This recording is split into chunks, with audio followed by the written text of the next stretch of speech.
Уважаемые дамы и господа, начинается первая сессия сотрудничества в Евразии на фоне кризиса глобализации.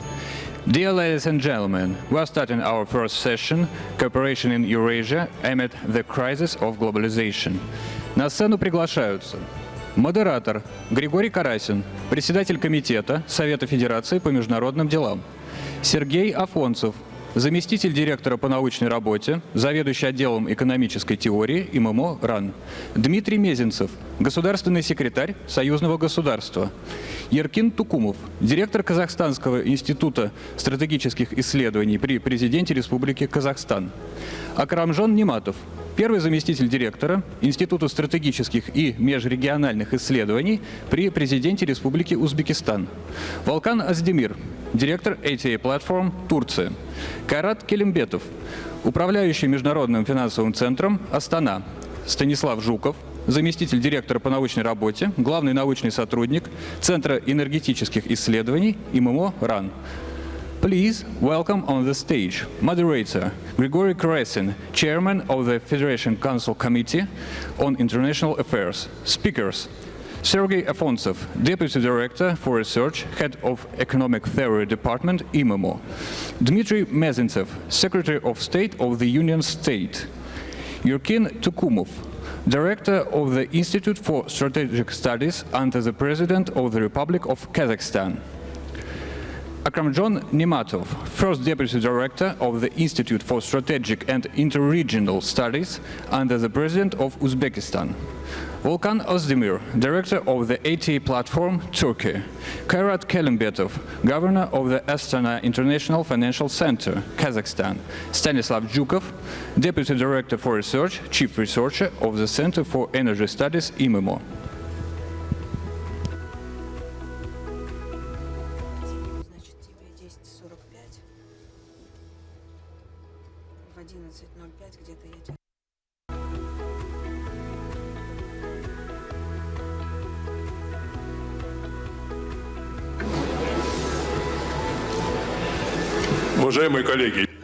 Dear colleagues, I think that we may just start because we are running out of time and lots of speakers.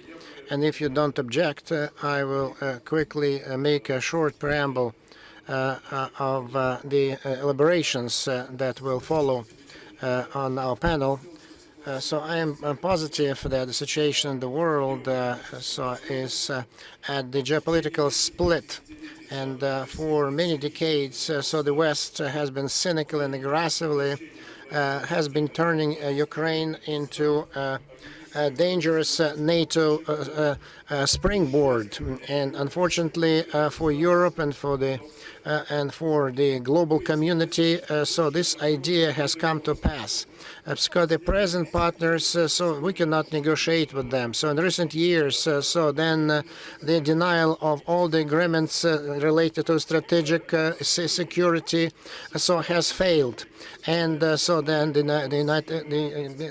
NATO and multicentric world, artificially creating the opposition in Eurasian area, and they're implementing the rhythmical expansion of NATO eastwards. So they're sponsoring the conflict in Ukraine stage by stage. So they are provoking and increasing the crisis in Europe. The collective West has been defying the generally accepted principles of the global order based on the global order. So the real threat is hanging over the Eurasian state. So they're working with the public opinion against them. They have illegal sanctions imposed against them, and so they are destroying very important institutions like OECD and OSCE. And so then the globalization process has come to an end and has ended up in a blind alley. And so these are the implications of the irresponsible activities of the West, and the pandemic contributed to it, and the incorrect economic war against Russia and the commodities war placed the global world on the brink of catastrophe. Then the sovereign states that could actually live in accordance with the principles of democracy and honesty, and continuation of the cooperation between the Eurasian Economic Union and the EU and the CSTO, BRICS, SCO, and other formats. So the majority of the states in the Eurasian countries, the United Arab Emirates, Latin America, India, and China refused to join the illegal anti-Russian sanctions, which definitely scares the Western world. And so then the application of partnership relations with our friends in the Eurasian area is acquiring special importance. So the Eurasian integration and implementation of the initiatives in the area of creation of big Eurasian partnerships. So this partnership provides for creation of big integration contour for mutually beneficial cooperation with the participation of all the states of the continent. So its practical instruments are aimed at the creating of confidential atmosphere and cooperation in Eurasia, finding compromises where the interests divide. So then the cooperation within the framework of SCO. So then last year has shown that the states members of SCO are capable of fighting for their interests against the sanctions. The SCO is turning into one of the centers in the multipolar world, and the best justification of that is the Mr. Erdogan's Turkish president desire to enter this organization, and that bespeaks the importance of this organization. So then 2023 so will be the year chairmanship of Russia in SCO. So this period needs to be applied to increase our potential of increasing relations of SCO, and the main priority is strengthening integration cooperation with Belarus within the framework of the Union State. So the Council of Federation works very actively in increasing cooperation with the states of Central Asia between Russia and in Ashgabat this year. So we held an interparliamentary forum of the five countries plus the Russian Federation. So this meeting created conditions for the direct cooperation of the legislators of Russia and the Central Asia to overcome the crisis can be done only jointly. So attempts to destabilize the international relations so to stress the importance of creating new international projects aimed at the development of technological potential of the stakeholders. So the period of forced destruction by the West of international civilized activities and relationship is very important, and so this meeting is another step towards that. So what should we be ready for? Alice. So then the ground for optimism, this is something that they're trying to take away from us, but we should not give up. We need just to work together. And it's very important, especially for the Eurasian area, because we need to stop the destruction of the system of international relations. And this is exactly what we are going to talk about. Thank you. Now, I'm happy to welcome the participants of our panel and our collective that is going to discuss the above-mentioned subjects. And I'd like just to give the floor to Dmitry Mezintsev, State Secretary of the Union State, Russia and Belarus. Dmitry Fedorovich, over to you.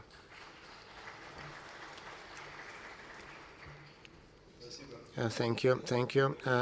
Dear friends, colleagues, participants of such an important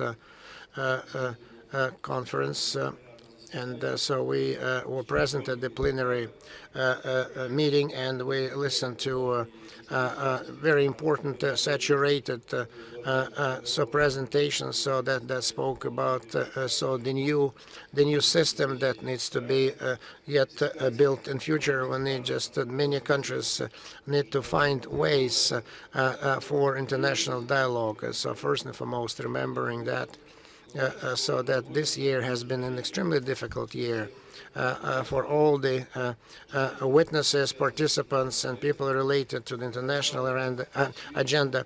And all this showed so then that many international institutions are unable to address their issues, and then they engage the biased approach of the main institutions should become the instrument and the guarantor of equal dialogue, and it failed to do that. So then towards stable that's equality and mutual respect, irrespective of the forex reserves and the size of the economics. And unfortunately, these attempts of this institution have failed along these lines. And so then even the OSCE failed to deliver on their promises, and unfortunately, so there are many examples whereby OSCE demonstratively sided up with the position of the collective West and turning the deaf ear to the arguments and reasons of Russia and our allies. And unfortunately, we have very limited time. That's why I'd like to very briefly concentrate on the way the relations are formed between Russia and Belarus, and which are formed on the foundation of the principles of the agreement of the unified state, allied state, and we'll be celebrating the 23rd anniversary since the signing of this very important agreement. Very important for both Russia and Belarus. In 2020, when Mr. Putin, the President of the Russian Federation, the President of Belarus, Mr. Lukashenko, exchanged their letters of ratification, so that denoted the opening of the new era of them being the closest allies. We understand that in the post-Soviet period, so the countries of the former USSR, certainly they formed so the signature of relationship, their ways of relationship and communications with new partners, with America in the West, etc. But at the same time, so we're convinced during all those years that the union between, which is the foundation of cooperation between the Union states, as the basic principle of cooperation between Belarus and Ukraine in the Union agreement, is irrevocable and cannot be shaken. And so there, although some different contradictions in the area of industry and sharp dialogues concerning the approaches on a number of issues, still this foundation and of this unity between our countries has been proven once and again, and then denotes special relations with Russia and Belarus, which is the basic foundation of our international policy with our neighbors. And it's obvious that we're not living outside the system of pressure, unprecedented system of pressure that we are all feeling. And so we spoke about that unprecedented, unlawful pressure on Russia and Belarus. How do we respond to that? How do we react, and so on? I think that some answers are on the wall. So there's more cooperation, more unity, a joint effort to guarantee the programs of the implementation of imports replacement. Our effort that allows, even under the present conditions, allow us to get to achieve certain independence, even in high tech, and ensure competitiveness. Is it sufficient or not? Probably not, because so when we're telling the political positions that we take place during the meetings of the national leaders, and which is the main instruments of guaranteeing the military doctrine of the Union state. So on November the 4th of this year, so the presidents at the top council of the Union state, which is the highest body that determines the policy and gives orders to the union governments, the parliamentary meetings, so that there was taken a historic decision And many skeptics, even several years ago, did not believe that the package of 28 union programs would be signed as the foundation of creating of the unified economy, at the same time maintaining the sovereignty of Russia and Belarus. So this package was signed, and so then the work so that came before we got to these 28 union programs. There was a lot of work, special attention was paid attention by Golovchenko and Mishustin to the implementation of these programs. Now just we can confidently say that more than 50% of the orders and tasks that were defined for the period until January 2024 have been already accomplished. And we speak today about the beginning of our effort of probably the first supranational body of the Union State, which is the Customs Committee, but legally it's called the International Center on the Management of Risks in the area of customs relations, the Customs Committee. And so we talk about just getting to the supranation body in the tax sphere. So I'd like to identify some key programs that are very pertinent for Russia and Belarus, which is the Union Map, which defines the approaches to the unified industrial policy, the unified policy in agriculture, the unified policy special relations were defined for the interaction of the central banks as national regulators. And then we mean a lot of relations in the area of hard currency relations, forex relations, and I go back to the beginning of my presentation. I speak about special relations, special social support measures, which will be done in connection with the relationship between the two union states, and that actually, so we spoke about the standard rules, rights for labor rights. So application of the legality of the Belarusian passport and the passport of the Russian passport on the territory of Belarus. So no need just to pass any tests. And until the legal status of this resident of the joint state has been properly defined, so these rules apply. So then the social support, medical support by all institutions of healthcare of our union state, so both in Russia and Russia. For both nations.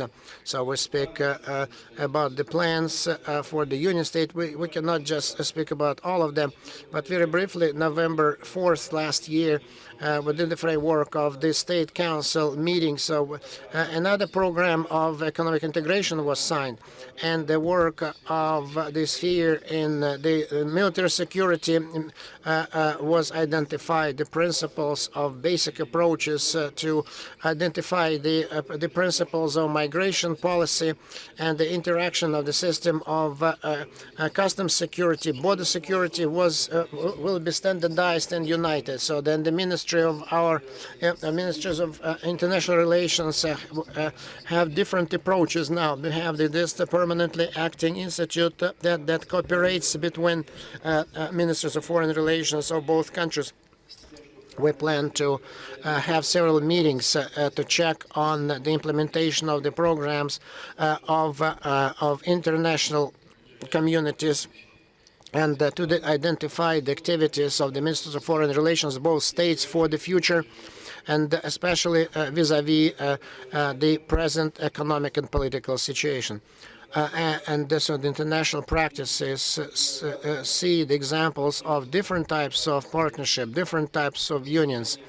But now we, with great pride and honor, we can talk about the union nature of special quality, a special level, which manifested itself in such difficult period, and which has been determined by the conduct of the special military operation as a response to what the Western world has been turning our brotherly country, Ukraine. Ukraine for so many years, turning it against Russia. And so then the approaches of both countries and the unity of both countries talk about the necessary of the cooperation within the framework of SCO, because Belarus actually made an application for the cooperation and membership in SCO. So the borders of SCO. So we are getting a new partner that accepts all the principles and rules of SCO, which proves once again so the economic sustainability and validity of the country that supports equal relations with all the countries of SCO. In the new status of this organization of witness partner and member of SCO. And the most important thing that we see that in many millions of households of Belarus and Russia, so we can witness special relations, special respect for the history and proper understanding of the threats that we see, and the victory of the Soviet Union in Great Patriotic War. So in course of more than 250 years of Belarus becoming the part of the Russian Empire, going back 250 years, so going back to Vitebsk, Polotsk, princedoms, which when they became part of Russia. But now at the plenary meeting, so we identified the new bullet points. So the appeal of all participants of the Primakov readings to identify the new principles that could be defined as the way of activities in the future and the potential of cooperation and the union state along the lines of international agendas may become in greater demand. And we need to be more offensive. We need to be active, more vibrant in this dialogue. And we need to tell the West about the mistakes and debacles suffered by the West and the commitments that they failed. Everyone forgot that at the beginning of the new millennia, so in Johannesburg, so they identified new goals of support of the weak countries' fight with poverty and the catastrophic ecological situation in some areas of the world. They forgot this Johannesburg meeting, so that the UN agenda could actually have put many countries together, and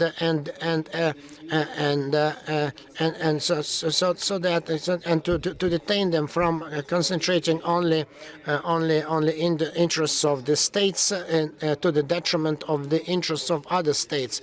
And so we could have abandoned that, but we failed. And the EU members, after the passage of so many decades after World War II, so they continue to quarrel, so they claim each other problems and in other areas. And we understand that the well-balanced policy between Russia and Belarus is very open, honest, fair, and it definitely supports the basic principles that are part of the Charter of the United Nations and all international organizations. So where two countries are members of. So whatever happens, we treat with greatest respect all the suggestions that coming from different places. So the other thing, so we need to be aware of the fact to what extent they comply with our interests, and so because we need certainly to be mindful of our interests, without which our union state cannot exist. We thank you so much. Let me pass the floor to Sergei, Deputy Director on the Scientific Scholarly World of the Department of Economic Theory of MMO. Thank you so much, Mr. Chairman, and dear colleagues. I'm very happy to be part of this important section of our forum. And in my view, which clearly states two key problems of the current stage, both collaboration and Eurasian crisis of globalization. And the crisis of globalization, in my view, is the key in understanding the events of the modern world. Over the last few years, it has become a tradition to connect the globalization crisis with geopolitical activities of some countries and contradictions ending up in military conflicts. But the crisis of globalization actually took a longer time to mature, to ripen. And for me, I used to be a counselor of the Round Table of Industrials of Russia and EU.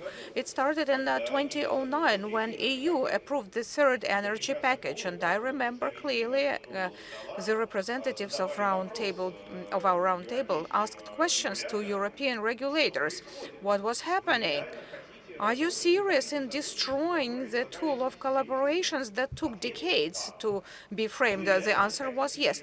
Are you serious in redistributing the benefits in your favor that used to go to a wide range of economic subjects? The answer was yes.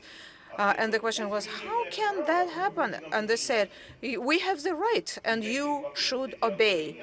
There was no attempt for a dialogue, and we realized it was a very bad signal. And then we got many of such bad signals. And if you want to know things that are beyond Russia, look at the pressure, unprecedented technological pressure on China.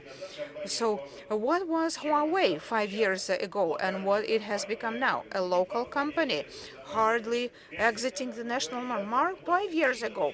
We would say that in a few years, the global 5G networks will be available to the whole mankind. And now the question is when? Oh, maybe in 10 years, maybe in 20. Huawei company. So the whole generation, they stole economic and social opportunities of 5G was stolen from the whole generation. Why? Well, because someone thought that China is not sufficiently deserving country to develop those technologies. Some other country who cannot yet do that, who doesn't have, but they should be appointed. We should understand that billions of dollars were stolen from him, and I think the most, egregious charlatan, the climate agenda. So look, all the environment matters. All the questions should boil down to reducing CO2 wastes, as if it's going to help the climate, as if the climate is spoiled. I remind you that according to the observation, the ice in Alps started melting in the second half of the 19th century, when half of the global countries, 75% of countries, have not yet started industrialization. Suddenly, the ice cap started melting. The climate does change, In the 12th century, they would grow grapes in England and make wines. So far, we do not see any grapes grown in London, around London. So I see no reasons to be worried about climate and even put the blame on humanity. But if the European Union social expenditures exceeds 50% of the global social expenditures, certainly the production waste will be there and will be killing. Absolutely fatal. And this condition, either you stop spending on social needs, which is impossible politically, or you have to reconcile with the fact that your economy is dying, or make all the world just bear economic expenditures absolutely higher than the European Union impose. Just transfer. Look at the Glasgow summit last year. If you just look at the monitoring commitment, we have a clear outlook of trade war with the EU by 2025, because they would certainly blame it on Russia that we are not accounting for CO2 waste properly, and we should be fined. And plus, hydrocarbon tax added to that. We understand that it was absolutely the economic wars would be inevitable, but they started earlier and became more radical with the current events. But it does not mean that we would be able to do that. And the countries that are not pressurized by European Union would not be pressurized in 2 years' time, would not encounter those thought up and artificial demands, just targeted at transferring the industrialization costs to other economies. But there are values. I'm a professional economist. Usually they reproach us for being heartless. It's just money, that we don't care about values. I can tell you about values. I remember clearly the 90s and early 2000s when we were trying to come to Europe, to collaborate with Europe, because we saw the values that they preach. And they say Russia has changed. It's not just Russia. The West has changed. Europe has changed. We do not see any more things that we liked 20 years ago. Economic freedoms. No. What do we see now? Total economic paternalism. And, instructions. You should not do that. You should not do this. Fire these people. Fire those people. So here you should observe the banking secret. Here you should not. So we like the freedom of speech, and here no comment. What kind of freedom of speech? We have politologists and sociologists here, and political correctness and total censorship. They know better than I. Self-realization. Where this value of self-realization? The cancel culture. You make a step left or right, you are thrown out of business. Look at the businesses. What's happening? Look what they do with the public personas and show business leaders, what they do to them. What kind of self-realization? What kind of family? My house, my castle. That was what kind of family and children? I don't even want to say ugly words here at this forum that used to, they called sexual perverts in psychology textbooks, but juvenile justice in Europe is there.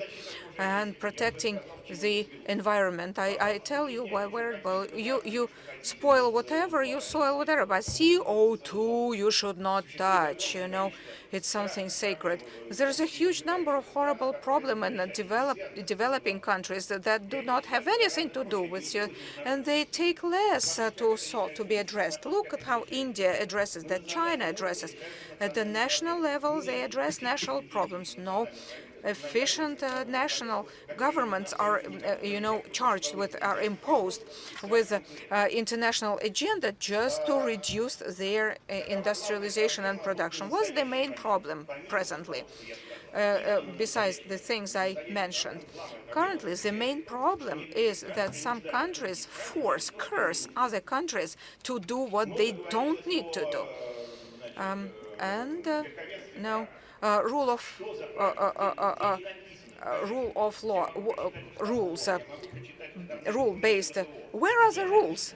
Tell me whether I know the WTO charter, I know other. Whether the rules that they used to impose, you cannot sell oil above this price. Who are you to tell what price we can sell? And people want to buy from us, and you are going to impose rules. Is it your rules?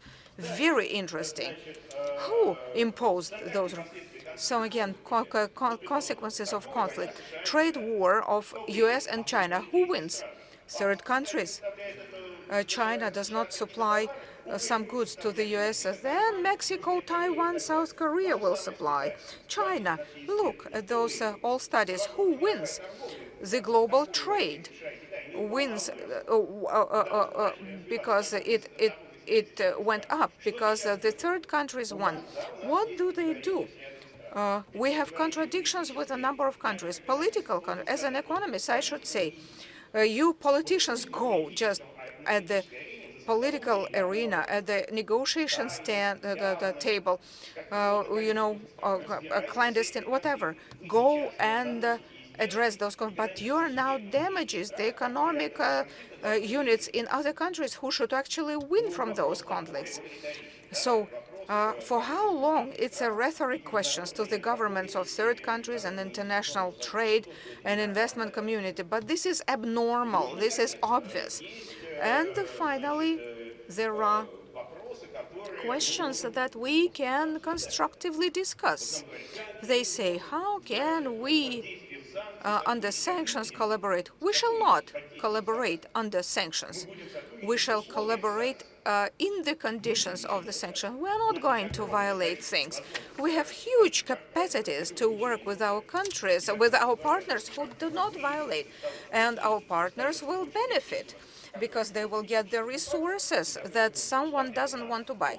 And we shall legitimately have the right to buy, to purchase. And then important conclusions for our current collaboration. First, all restrictions, limitations for export energy from Russia, how was it going to impact? Yeah, I keep telling, guys, look at the budget system of Russia, how it works, how the expenditures on national defense are financed and securities. And if you just look, in the US and Europe, colleagues, a number of professionals, a pack of professional economists come. Ask them how the Russian budget works. They will explain to you that your wonderful session, that yes, they cut some expenditures, but they open new opportunities. They don't stop anything. We discussed 15 years ago in Kazakhstan energy collaboration in the triangle Russia, Kazakhstan, Kyrgyzia, that we can supply gas to the northern regions of Kazakhstan, who are now supplied get energy from the hydros from Kyrgyzia. We can weaken the pressure to water resources in the month when those water resources are necessary for agriculture but not for energy, and we can help Kazakhstan not to depend on imports of energy resources during critical months. Friction between Kazakhstan and Kyrgyzia about water resources, expand agricultural potential of both countries, and improve collaboration within the Eurasian Economic Union. New opportunity. Last year we went to Syria. So they asked us how can Russian Federation help Syria in managing energy crisis? They need energy, gas, oil. And we say, well, the world situation is hard to do, but now it's easier. The sanctions help. Let's do it. And same goes for India. I remember since the year 2000, we were asking how to develop energy export to India. Now, yes, go ahead and develop new opportunities. And then energy dependency. We are now saying, when are we going to stop depending on energy and we restructure the economics? Here you go. Through our ESIS partners, through the countries who are ready to join, high-tech, Belarus, knockdown assembly, Kazakhstan, Uzbekistan, go ahead, open new opportunities, new chances, and finally, configuration of the bilateral relations. We have been talking, how to make those agreements, who are the benefactors, or what are the industries. What was the main question? Will the imports from the new partner countries, according to the free trade, compete to the Russian companies? The answer says, no, it's friendly import. This is substitution, replacement import that we used to buy from other countries. Now we can buy from the Middle East, from Central Asia, and we see new opportunities of collaboration. Look at our perspective of our promising cooperation with Uzbekistan. 2 years ago, it was totally different. We now see new industries. If Uzbekistan is not ready to sign agreements of accessing EIS, it doesn't matter. Let's sign collaboration in the industries where we can get win-win benefits. It's a totally different approach, and it allows us both to overcome the challenges, and we can lay the foundation for further development in the period when the challenges will stop being relevant. Thank you for your attention.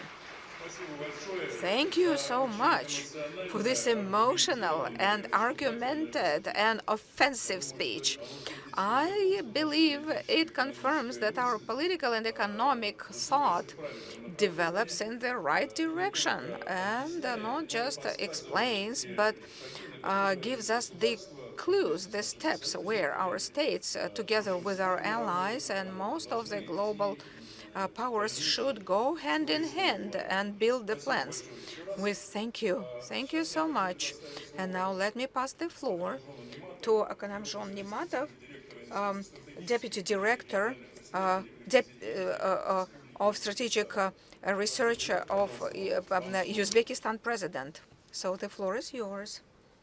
Akramjon. Thank you very much, dear Grigory Borisovich, ladies and gentlemen, attendees, participants, and the audience. It is my great pleasure and honor to participate in this very high-level dialogue that is meant to facilitate developing the common understanding of the processes that we have today in the global politics and economics, and to develop common approaches and response, including forecasting and defining the paths, common paths. So Eurasia and the crisis of globalization is a multifaceted subject. Yes, the crisis is certainly there in the global politics and economics, but speaking about the end of globalization is too early, I think. Is the crisis and the shrinking of global trade and dysfunction of multilateral institution, lower, harder negotiation on common problems for the whole world. In particular, we see that more often protectionism measures are imposed, but this is not something new. It has become a customary practice with the financial crisis. But lately, and after the pandemic, in the course of the pandemic and stricter political opposition, they are being used more and more on a higher scale. And in 1950, only 50 measures, protectionist measures, in 2010. Now in 2019, 250 protectionist tools. And today, 32,000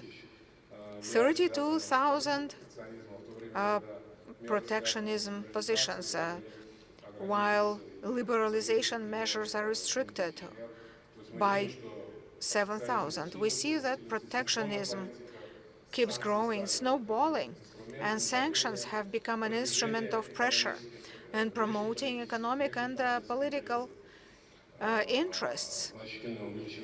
And they went up in numbers, and today they exceed all reasonable numbers, over 20,000 sanctions. And in this situation, we see that many countries are involved in geopolitical opposition and the consequences on pandemics. And many countries today create first political and economic blocs and treaties and localize the supply chains and production chains. And many countries, especially developed countries, diversify the global economic ties for economic reasons, for efficiency reasons, and security reasons, to reduce dependency from unfriendly countries. They try to diversify, or so there are terms like onshoring, reshoring, friendshoring, so working only with friendly systems, and so we observe this kind of localization of developed countries take their production facilities we see relocate their production facilities. It really stabilizes the global markets, and we see the churn of investments, a restriction of access to technologies and know-how. And developing countries, emerging countries feel it, including Uzbekistan and Central Asia. And Uzbekistan has ambitious goals. And we passed the strategy, 5-year strategy, and we plan to involve approximately 170 billion of dollars for projects to modernize in all walks of life and society and economics, infrastructure, and we plan to raise $70 billion. And we understand that the current situation will negatively impact our plans to raise investments and technologies. And the trend is quite sustainable, is quite obvious. And with the multipolar world, with the emerging multipolar world, I think that the conventional international relations system and the search for the new global order will continue for years. And the worst, well, when I talk to economists, it's not the pandemics, well, that was a problem. We could overcome the consequences to rebuild the logistic chains. Economists say that it was a rather technical problem to arrange logistics and transportation routes and everything. But the negative impact comes from the geopolitical opposition, the geopolitical conflict that really impacts the global trade primarily when, for instance, a number of countries pass laws on logistic chains and demand that the goods are imported only when they do not violate any social or environmental or labor standards. So we see that those politically irrelevant demands present a highest threat for global trade and the global order and the function than pandemic. Yes, this is a problem, but we look at the multipolar world and see that these policies, protectionism measures, sanctions, will be used more frequently as the tool of pressure, of promoting economic and political interests, where economic decisions will be governed not geoeconomics but geopolitics. This is a sustainable trend, and I think we need to make relevant conclusions.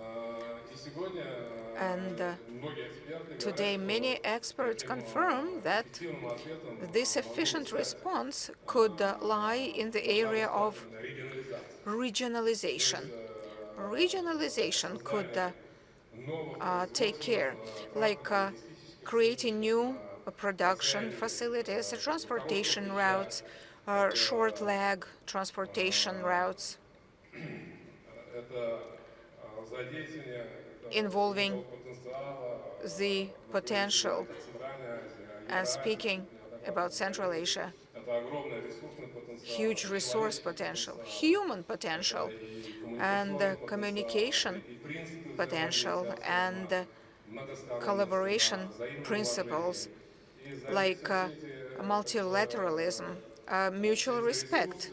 And all those resources, in my view, are important to build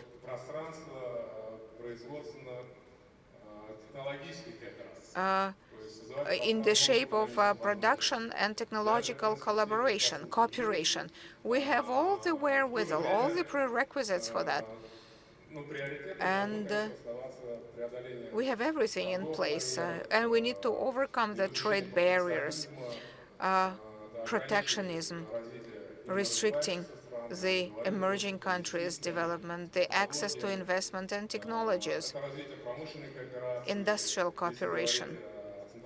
And speaking about Central Asia, Russia, Eurasia, we have years of developing mechanism of human and economic relations, and we need to involve regional organizations like CIS, SCO, and great potential of organizations. Especially lately, we passed a number of important program documents to support the industrial collaboration, development of transport corridors, digitalization. So the priorities that we need to tap, and the trust and the dialogue.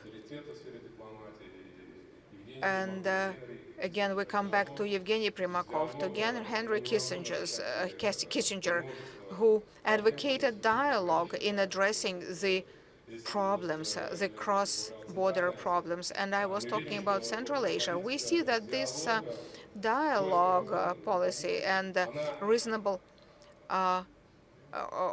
mutually beneficial solutions actually is bear fruits. Well, in 2016, Shavkat Romanovich was elected president, and we have organized our regional policies, and we put our stakes in mutually beneficial collaboration, considering, well, the interest of each other, mutually acceptable solutions. We need to involve the partners. We need to include. We need to make this process inclusive, and Central Asia is now a beneficiary of this process. Today, the region has changed the total climate of negotiations. There is political will to cooperate. There is assertiveness and perseverance in arranging creative collaboration. Let me give you some numbers. If the Regional trade is burgeoning from 5 billion as a regional trade from 5, almost 3 times to 15 billion. Then the share of the Central Asia has increased significantly in the global infrastructure of investments from 1.5 times to 6 times. And so then the number of tourists in the regions, inbound tourism increased. So the investments increased. So the regional, non-regional trade is growing. So the GDP grows. So according to the Eurasian Bank of Development, by the results of 2021, the GDP has grown to $347 billion. And if I remember right, but before the year end, so the growth will come up to the number of $400 billion. So the regions are burgeoning, and even the demographics. So Uzbekistan, so 700,000 people is so minus mortality. So 900,000 babies are born every year. So that's why by 2030, so the population of Uzbekistan will be 61 million people, and more than half will be under 30, and so that's a very good resource for the long-term sustainable relationship of all the Central Asian countries, Eurasia. And that is why, in my view, summing up, very important to rebuild trust trust. It's very important to delineate and reconstitute multinational institutions, multifaceted institutions, because they have a global nature. Technological progress is gaining ground, and automation, high tech, and I think that will certainly be able to slow down globalization and to use up all the potential that we have: industrialization, cooperation, digital, etc. So that's so actually we need this to find effective answers to the challenges that we're facing. Thank you.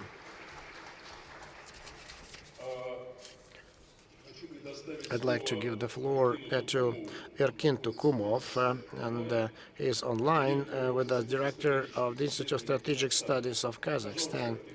Please, Erkin, over to you. Thank you very much. So I wanted just to thank MMO, named after Primakov, for the invitation to participate in such important gathering. And so yes, I've been contributing many times to this forum and participated many times. But this time, because of my time schedule, I had to stay in Kazakhstan and speak online. But I hope that the dialogue that we started with Fedor Generhovich, so the director of MMO, so this year on the sidelines of the Central Asia Russia summit will continue, and so the leading person is here in the conference room, and I think that they will be able just to discuss the agreements that we have achieved and with MMO. And so we'll discuss them further. And I would like to concentrate on our view. So then the Eurasian process in the epoch of instability. I'm not a professional economist and international professional and diplomat, because that's why I will speak less emotionally. And today I would like to first concentrate on the role of Kazakhstan in the era of development of Eurasian process and its importance. So the previous speaker, my colleague from Uzbekistan, said the very important word, trust. Trust, and trust is the foundation on which our relationship of both countries are built, in Kazakhstan and Russia, and there are no reasons to think or to speak about distrust, or that the level of trust is diminishing. So it's the other way around. Our trust is sustainable, and so there are no hurdles on the way of our cooperation and friendship. And then we say that we need so to strengthen our dialogue, so to make sure that our relations, many century relations, historical, multifaceted relations, so that we need to establish these expert dialogues, not populists or the people so who would not understand much about this type of relationship. So we need more expert opinion. So against the background of geopolitical changes and establishing new relations, very important, because we have our own ways of life, but everything is changing fundamentally. And so then we need just to follow the principle that should unite us and not divide us. It's important to listen to each other and to hear each other and develop effective proposals to establish new dialogues. And so because the tectonic changes in Eurasia certainly made a big impact on international trade, reformatting so global trade, so new chains of supplies and new added value products, and very important for the modern markets. In 2022, we can see that we cannot provide sustainable demand and supply. And so according to the WTO, WTO forecast, so the poor country will not be able to serve their debts and provide food security, and according to the WTO forecasts, and so eventually it will bring about the growth of traditional and new protectionist measures in the international global trade and increasing prices. So the new shocks in the global markets impact adversely the social, economic development, economic security, and well-being of the states. So the inflation is picking up, slowing down economic growth, and something brings about negative. So there are many forecasts, and so the global economy in 2023 will grow at the smallest rate starting from the year of 2000, and will come up only to 2.7%. And all the systemic. So we need just to build strong institutions, state institutions, to fight this principle and to counteract and face these challenges. This is exactly what Kazakhstan is trying just to establish. So we are in the middle of large-scale, long-term economic reforms, and the citizens' centricity in that. So then the fair distribution of national wealth, which the main principles of our economic policy. So we continue to demonopolize the economy. So it's increasing the importance of state sector in the national economy, creating new institutions of investments, investments in human capital. So according to the macroeconomic process of development of Kazakhstan, we can predict it will grow by 2.8% in 2022 and 4.2% by the results of 2023. So dear participants of the forum, Kazakhstan being one of the most active members of EU, so always supported the idea of mutually beneficial relations, economic relations. That's what our moderator spoke about, Mr. Karasin, to the extent that it is the mutually beneficial, equal, mutually respectful relations should be the foundation. I think that following these principles will allow to achieve good results in the efficiency of the operation of the EU, and minimizing risks, and because of the growing geopolitical tension and increasing sanctions pressure against Russia. So nevertheless, in spite of the difficult situation, so the turnover with the EU in September, October 2022 came up to $20 billion, which is more than by 5% compared to the year before. So then we have the growth of export potential of Kazakhstan.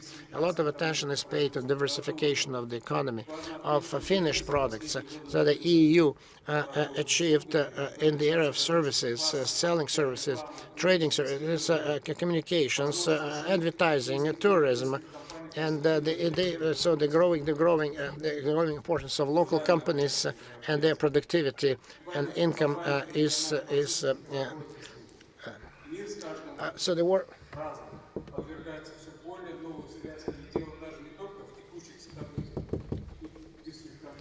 Отключить микрофон. Я ничего не слышу. I cannot hear anything. Food security. I cannot hear anything. Then the international. So there is too much background noise. I cannot hear anything.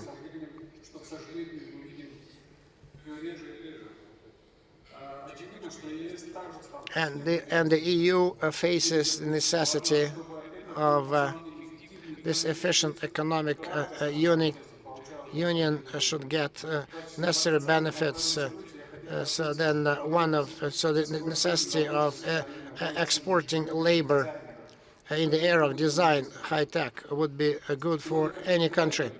So now we need just brains. So we need intellectual labor, and so then there are flow of capitals, and that will contribute to the social and economic growth.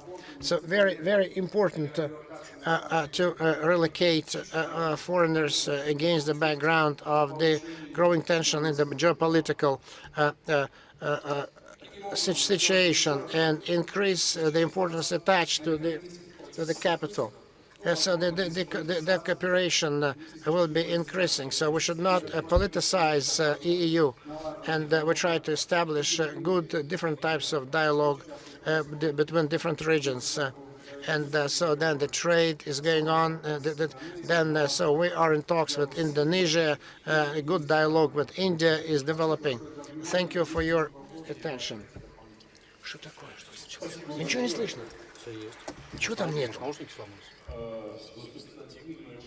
Thank you for a very good and vibrant presentation. Now I want to give the floor to. Пожалуйста. Спасибо. Сначала я So I'd like to thank the MMO for a chance to speak at this forum. I will continue in English.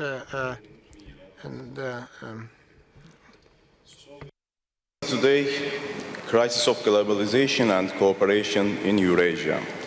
What we understand from this crisis of globalization, for me, globalization, actually this concept represented the ideological framework for the economic functioning of the world in recent decades.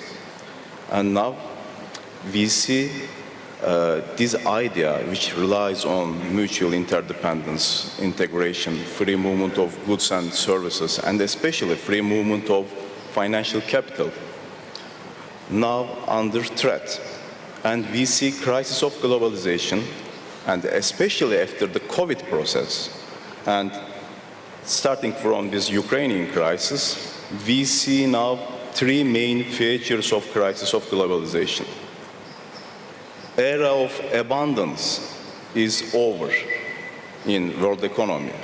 So end of cheap energy, mainly Russia, but not only, because of these sanctions and because of especially energy crisis, which had started before Ukrainian conflict. Secondly, end of cheap manufactured goods, especially from China, but not only from China, of course, other economies as well, due to increasing energy prices. This is the second main dimension of such crisis of globalization.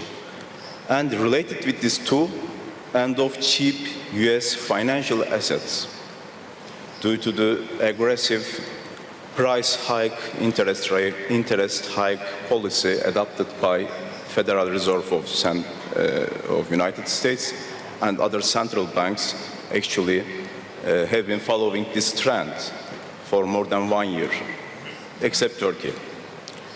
So we see now sanctions imposed by United States, European Union on Russia, and actually the wide-ranging sanctions imposed on Russia have already undermined the foundations of world economy, world affairs.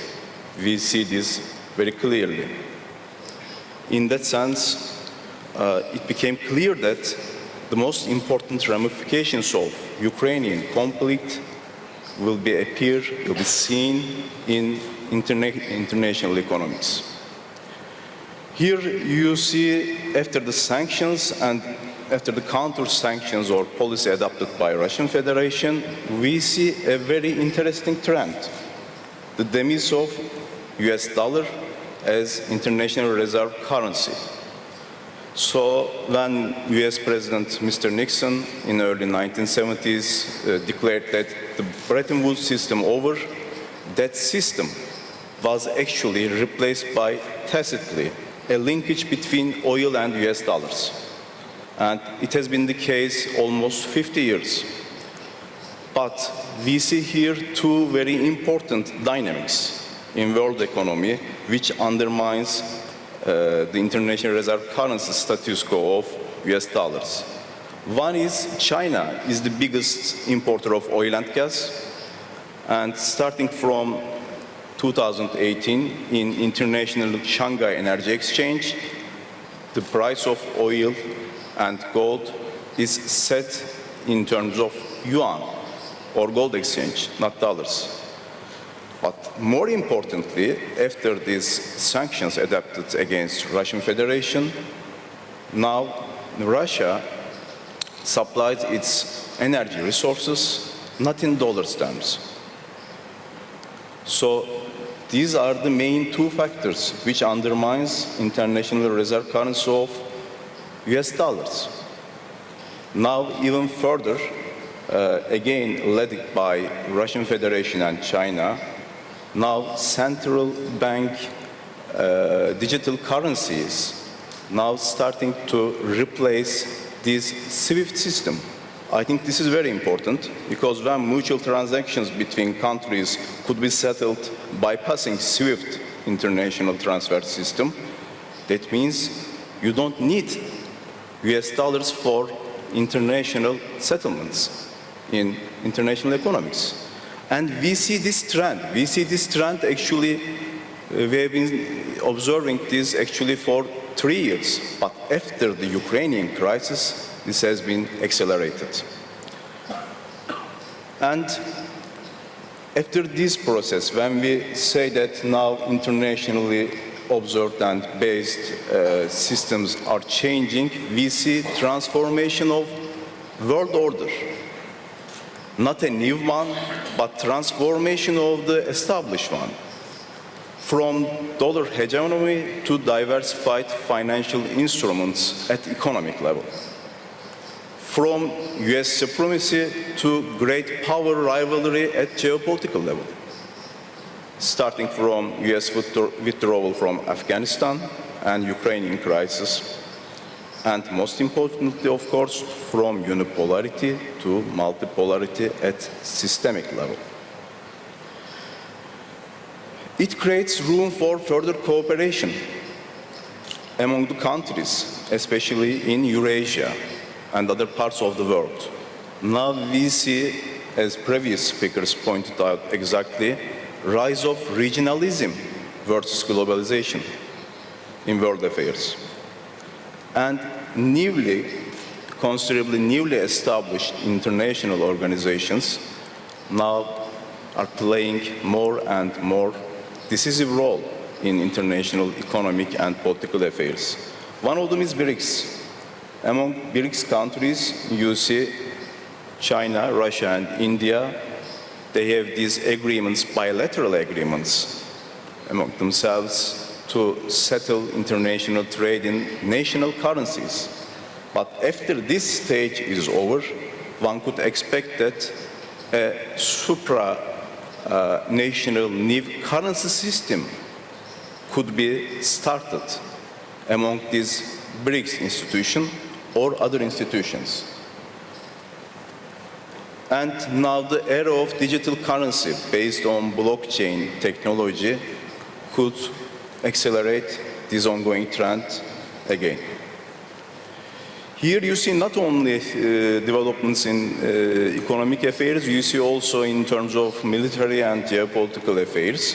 Here one clear good example for such kind of cooperation. You see Russian Federation has supplied high technological S-400 missile systems to which countries? China, Turkey, and India. Again, you see here a similarity.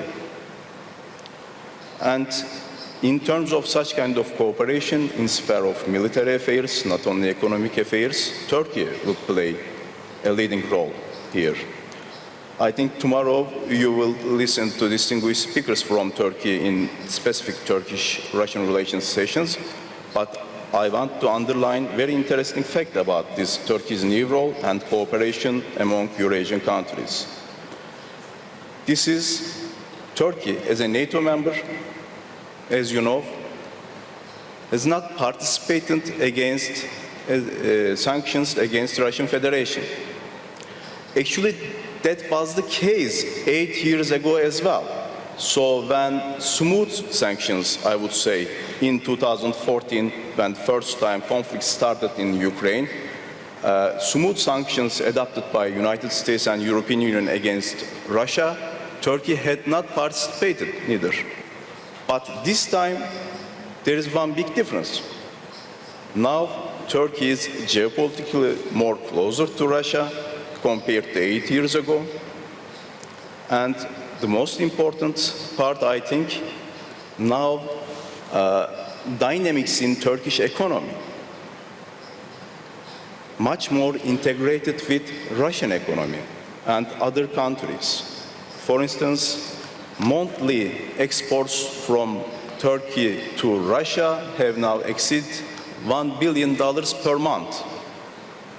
This is a big number because totally it was only $6.5 billion, but now we have more than $1 billion of Turkish exports to Russian market.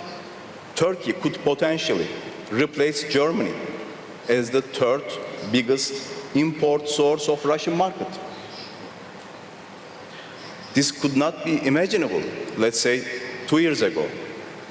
But because of recession led by high energy prices and recession, especially in Europe, in German economy, which is vital to Turkey as well, since the biggest export market of Turkey is still Germany, Turkey could diversify by integrating its economy. It's an ongoing process now with Russian Federation.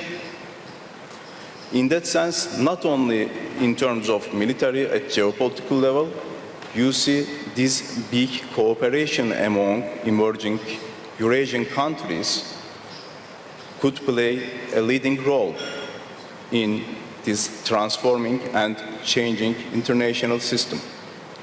In that sense, in a multipolar world order, especially on economic terms, I would say, you see such kind of big cooperational movements from leading countries.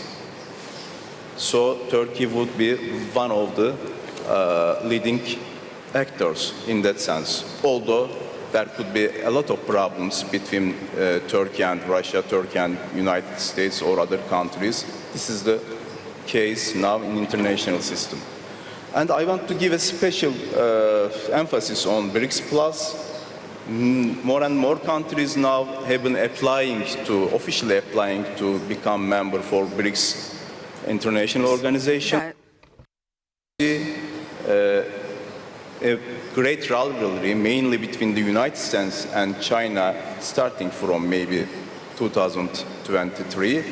You see those countries like Saudi Arabia, maybe potentially in the future Turkey, they want to diversify their economic well-being, their economic instruments, and they want to take part in this changing world economic order.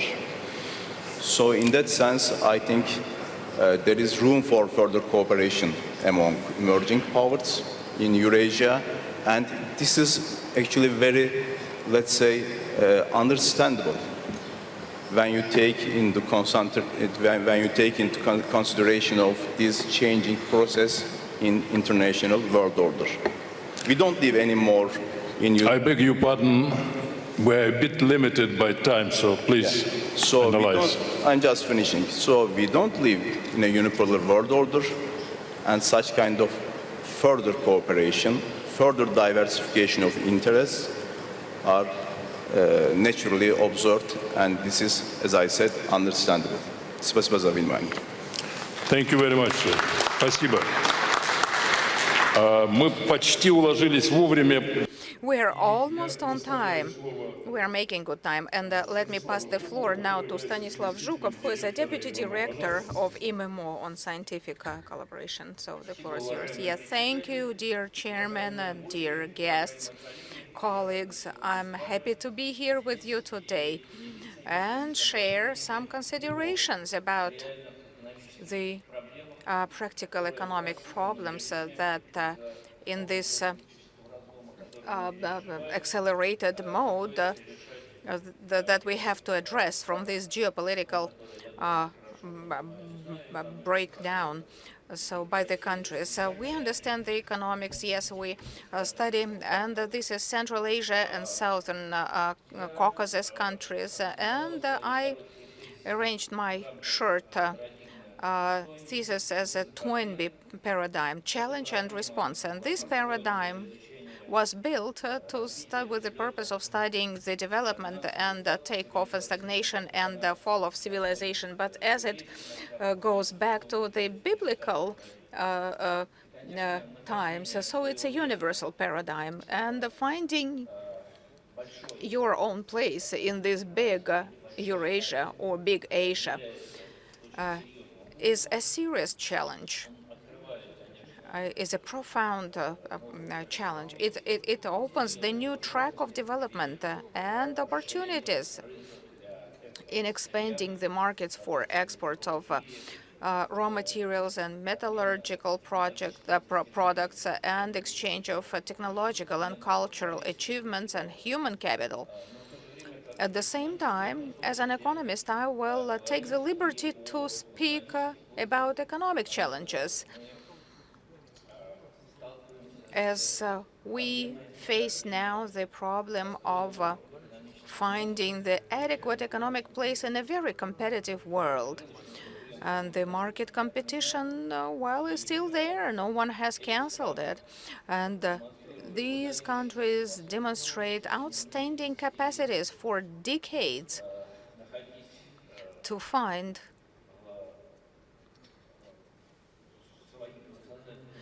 in their national interests the responses to globalization challenges presently misshaped and rebuilding, but the efficient responses like fantastic growth rates, economic growth rates in boosting the technological level of national economies, in burgeoning growth of the level of life.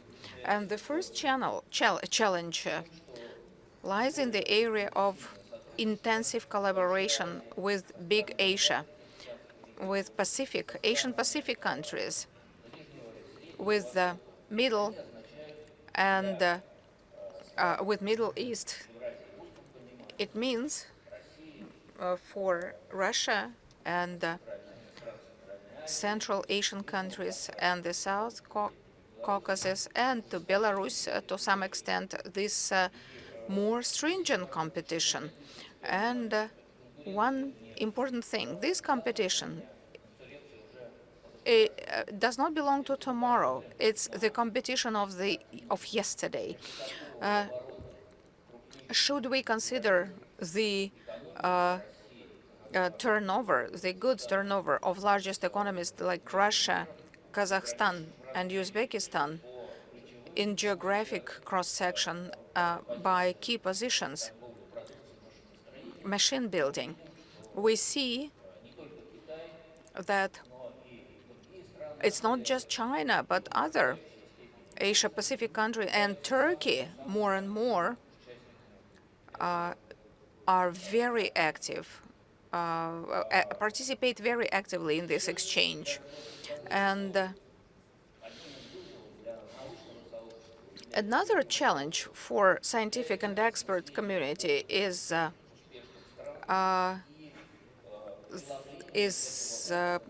studying the experience of those countries and using this experience to get those competitive advantages, competitive edge in this post-Soviet space. And one of the obvious answers, one of the that partially previous presenters mentioned, is that in response to aggressive expansion of Asian countries to post-Soviet years in industrial space, it's not by chance I focus on the industry and the downstream industry, as no matter how important the services and integrations are, and the downstream industry still has the leading role of the core of economic growth. And the efficient market response to stringent competition is stronger industrial cooperation in Asia with the use of historical factors like common engineering school, many years of traditions of communication, professional ties, and it is very important. The second feature that I want to mention is in those responses, and considering the successful experience of Asian and Pacific countries and Middle East, is the need to embed, to shape into the global trends for all countries, the digitalization trend. Nowadays, the market players and companies and banks, insurance companies, virtually all the stakeholders of market activity use on the spur of the moment, in spite of high grade of uncertainty in the global economy and crisis of the US economy and inevitable recessions in European countries next year. Still, the global economy, once we look at it from the market player's position, remains very dynamic, nimble, and the players who have access to financial and organizational and digital resources use this momentum, use this moment to put the foothold in the market and improve the market positions and expand their sectors. And the Eurasian countries have certain obvious competitive advantages that can be successfully tapped through digital technologies. And primarily, I'm talking about the commodities markets and agriculture. We want it or not, but the modern commodities market is arranged as a financial market that completely integrate real production. And whatever we observe in the fast change of the commodities market is the active use of digital financial assets with the possibility to digitalize any assets. And I have the pleasure to see that Russia and Kazakhstan are ready to individually, or better probably together, to make this breakthrough, this disruptive leapfrog to the new markets, as both the legislation of Russia and Kazakhstan does not just allow the use of digital assets, but facilitates it. And the second moment is that after the convoluted and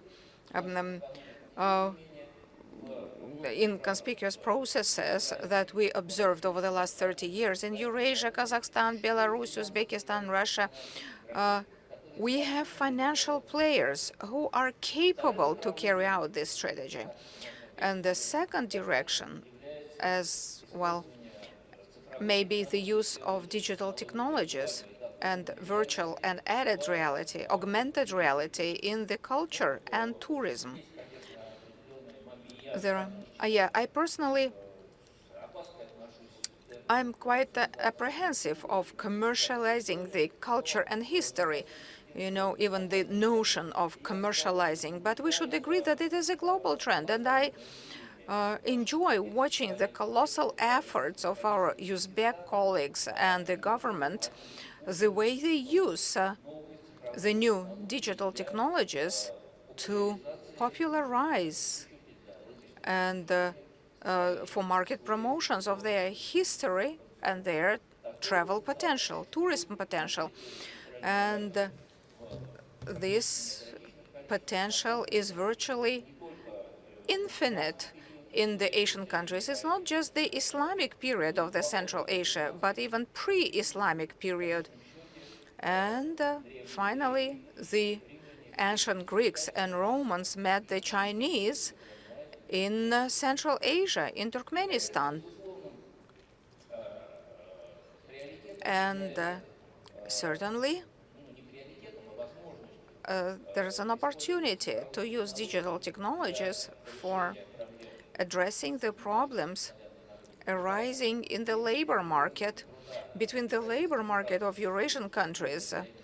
Well, there is a structural complementary nature, and creating digital platforms to control, to manage the labor markets will certainly give the synergy effect for both the donor countries and the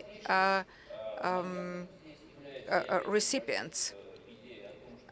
Recipient countries. And again, coming back to the idea that it's the downstream industry, the processing industry, plays a special role in economic development, with under the condition of qualified top-level and mid-level labor force. And that's where our countries would benefit if they handle this coordination, training of professional and technical personnel with the use of successful countries' experience. And India probably has the best experience and should be noted and should be used as a benchmark in this area, as a very good example. And the competitive edge of the human capital that we have in Eurasia is the participation in top-level economic layers and tiers developing software. And that's where I believe it possible and necessary and commercially viable, creating as a market of labor force and HR force. We know the GitHub main world site with millions of professionals developing software. And structurally, this site for Eurasia could be integrated or built independently. And another thing I want to mention is collaboration in the climate agenda. Though we heard ideas about decarbonization, and I would call it demethanization, as over the last 3 years, the slogans and the policies target to decarbonize and demethanize. This is a subject for discussion, but with all the controversial nature of this matter, the leaders of decarbonizations and investing and creating new renewable sources of energy, absolutely new sector, is China. How strange it may look. China came to this idea on their own. And building a technological civilization is one of their goals of the present authorities of China. And as our economies still live in the carbon world, and decarbonization problem does not boil down to ousting fossil fuels out of economics, like coal, oil, and gas. Decarbonization means creating new technological and engineering standards to equipment, to hardware, to vessels, to air engine, to airplane engine, to ships. And the countries who want to have a foothold in the international labor division should consider those imperatives, should consider those. And in Sharm el-Sheikh, 3 weeks ago, a very important, well, not big, but very important turn happened. What happened? In a couple of words, change of climate agenda took place. And the main thing I see is that legalization and acceptance of so-called natural solutions, which the European Green Agenda European Union participants took all the pains to avoid. But in Sharm el-Sheikh, through African countries, through diplomacy efforts, the natural solutions, so the solutions that have to do with decarbonization and demethanization through commercialization of landscapes and forests and other natural systems have been legitimized. And I believe that over the next 2 to 3 years, we shall see the burgeoning growth of those markets. These markets, but we shall see the explosion in those markets. And our country can take a very well-deserved, a decent place, the place it deserves. And the climate agenda of interaction in Eurasia should not boil down and be restricted by even concentrate of decarbonization and demethanization, not so much as promoting a different agenda, own agenda. As for our countries, it is more important to keep the biodiversity, and the second is sustainability to climate risks, to climate change risks. And I want to draw your attention to the fact that most of the Central Asian countries and even Southern Caucasus are in the second, from the point of stress, water stress, in the second group, immediately after the Persian Gulf countries and some countries of the Middle East. Since the climate becomes an economic force in its own force and requires adaptation of national economic systems to these changes. And so here we have lots of opportunities for cooperation in the interests of our countries.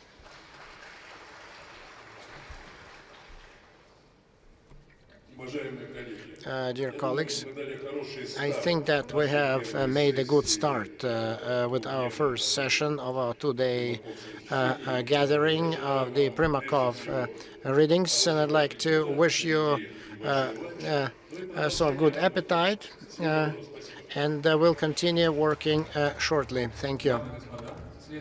So our next session starts at 12:40. 12:40. Thank you.